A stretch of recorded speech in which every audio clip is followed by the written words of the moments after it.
Hi friends, welcome back to our channel. Vidya's channel first time பார்க்குறீங்கன்னா subscribe பண்ணிக்கோங்க. பக்கத்தில் இருக்க பெல் சிம்பிள் ப்ரெஸ் பண்ணுங்க. அதுக்கு பக்கத்தில் இருக்க ஆல் என்ற பட்டனை ப்ரெஸ் பண்ணுங்க. அப்பதான் நாங்கள் எந்த வீடியோஸ் போட்டாலும் உங்களுக்கு நோட்டிஃபிகேஷன் வரும். இன்னைக்கு நம்ம ஒரு குக்கிங் ரெசிபி பார்க்க போகிறது இல்லை. அதுக்கு பதிலாக ஒரு இன்ஃபர்மேட்டிவ் வீடியோவாக தான் இது இருக்க போகுது. ஸோ இந்த உலகத்தில் நிறைய மிஸ்ட்ரிஸ் அடங்கியிருக்கு. அதில் ஒரு மிகப்பெரிய மிஸ்ட்ரி பார்த்தீங்கன்னா பர்முடா ட்ரையாங்கிள். ஸோ இன்னைக்கான வீடியோவில் நம்ம பர்முடா ட்ரையாங்கிள் பற்றி தான் பார்க்க போகிறோம். ஸோ வாங்க வீடியோக்குள்ளே போகலாம். பர்முடா ட்ரையாங்கிளோட உணர்வு பேர் டெவில்ஸ் ட்ரையாங்கிள். ஏன் இந்த டெவில்ஸ் ட்ரையாங்கிள்னு கூப்பிட்றாங்க?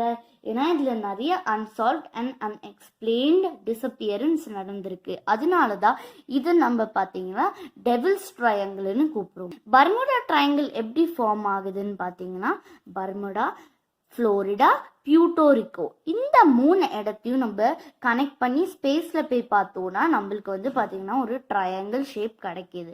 அதனால தான் நம்ம பர்முடா ட்ரையாங்கிள்னு கூப்பிடுறோம். இந்த பர்முடா ட்ரையாங்கிள் பார்த்தீங்கன்னா அட்லாண்டிக் ஓஷன் மேலே இருக்கு. இந்த அட்லாண்டிக் ஓஷன் பார்த்தீங்கன்னா ஒரு எஸ் ஷேப்டு ஓஷன்.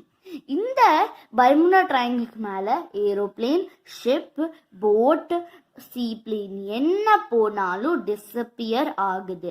அதான் நம்ம இதை டெவில்ஸ் ட்ரையாங்கிள்னு கூப்பிடுறோம். ஸோ பர்முடா ட்ரையாங்கிளோட மொத்த பரப்பளவு பார்த்தீங்கன்னா 440,000 மைல்ஸ் ஆஃப் ஓஷன். ஸோ இதுதான் பர்முடா ட்ரையாங்கிளோட மொத்த பரப்பளவு.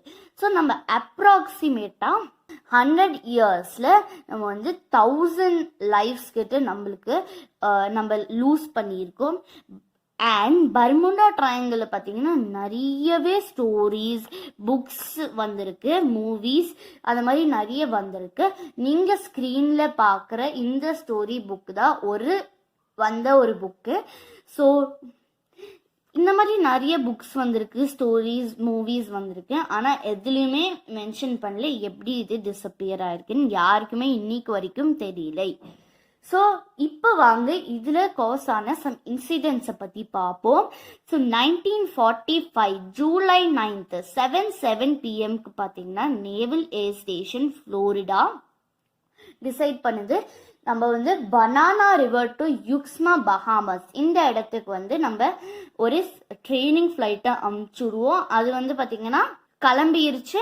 அண்ட் பார்த்தீங்கன்னா next day 1:16 AM July 10th பார்த்தீங்கன்னா அதோட லாஸ்ட் ரேடியோ பொசிஷன் கிடச்சிருக்கு. மீன்ஸ் அது வந்து லாஸ்ட் ரேடியோ பொசிஷன் எப்போ கிடச்சிருக்குன்னா பர்முடா ட்ரையாங்கிளுக்கு மேலே பறக்கிறப்ப தான் கிடச்சிருக்கு. ஸோ அப்போதான் அதோட லாஸ்ட் ரேடியோ பொசிஷன் இருக்கு. இப்போ வாங்க இதோட 2வது இன்சிடென்ட்டை பற்றி பார்ப்போம். So 1945 July 10th Thomas Arthur Crannan river 10 crew மெம்பர்ஸை கூப்பிட்டு பார்த்தீங்கன்னா பர்முடா ட்ரையாங்கிளுக்கு மேலே போகிறப்ப பார்த்தீங்கன்னா அது வந்து டிஸப்பியர் ஆகுது. இப்போ வாங்க நம்ம வந்து ஷார்ட்டான ஹேப்பன் ஆன சம் இன்சிடென்ட்ஸை பற்றி பார்ப்போம். 1945 ஏரில் பேருக்கு 12 ஃபேக்ட்லிஸ் 1 சர்வைவர். 1945 ஏரில் பேருக்கு திருப்பியும் 14 ஃபேக்ட்லிஸ் 0 சர்வைவர்ஸ். 2015 சீல பேருக்கு 33 ஃபேக்ட்லிஸ் 0 சர்வைவர்ஸ். 1969 1 பேருக்கு லேண்ட்ல 2 ஃபேக்ட்லிஸ் 0 சர்வைவர்ஸ். 2017 ஏர்ல பேருக்கு இதுல எவ்வளோ ஃபேக்ட்லிஸ் இருந்தாங்கன்னு தெரியாது, இதுல எவ்வளோ சர்வைவர்ஸ் இருந்தாங்கன்னு தெரியாது. ஸோ இந்த மாதிரி நிறைய இன்சிடென்ட்ஸ் காஸ் ஆயிருக்கு. ஆல் இன்சிடென்ட்ஸில் எவ்வளோ ஃபேக்ட்லிஸ்ன்னு பார்த்தீங்கன்னா 924 ஃபேக்ட்லிஸ். அண்ட் எவ்வளோ சர்வைவர்ஸ்ன்னு பார்த்தீங்கன்னா only 25 survivors. So the 924 fatalities only 25 சர்வைவர்ஸ்னால் நிறைய லைஃப்ஸ் நம்ம இழந்திருக்கோம். Hope you enjoy. Thanks for வாட்சிங். உங்களுக்கு பார்ட் 2 வேணும்னா எனக்கு காமெண்ட் பண்ணுங்க. I'll meet you next video. Until then, home, stay safe, stay tuned. Thanks for watching. Bye.